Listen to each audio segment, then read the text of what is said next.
મને મણકાની તકલીફ હતી એટલે મારે હું ભારો ઉપાડ્યો એટલે મારે મણકો તો દબાઈ ગયો. ગીતાબેન ઠાકોર કરીને જે દર્દી અમારી જોડે આવ્યું હતું, એ દર્દીને ગરદનના મણકાની અંદર 2 જગ્યાએ નસ ઉપર દબાણ હતું. ગરદનના મણકાની અંદર ગાદી ખસી જવાથી જે પાછળથી મગજમાંથી નસ નીકળતી હોય એના ઉપર દબાણ આવવાથી બંને પગની અંદર ખાલી ચડી જવી, પગ જૂઠા પડી જવા, હાથ જૂઠા પડી જવા, ચાલવામાં એમને તકલીફ લાગતી હતી, ચાલતા હોય ત્યારે પડી જવાનો ડર લાગતો હતો અને એ 2-5 મિનિટથી વધારે ચાલી નહોતા શકતા. ઊભા રહેવું હોય તો 1 કે 2 મિનિટથી વધારે ઊભા રહી શકતા ન હતા.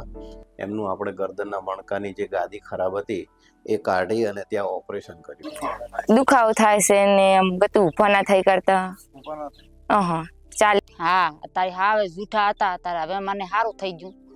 વજન વધારે હતો એટલે થઈ ગયો. આ તો હેલ્થમાં થઈ જાય તો એનો તો કોઈ બસ એ દવાખાને જાય એટલે રિપોર્ટ કરાયા એટલે કે મણકાની તમારે તકલીફ છે એટલે મણકો તમારે બેસી ગયો છે એટલે એ તમારે ઓપરેશન કરાવવું પડશે. નસ પકડી જાય એટલે કે દુખે, હાથ પગ સૂના પડી જાવ, હાથ પગ કામ ના કરે, આમ લખવા જેવી સર જેવું થઈ ગયું છે.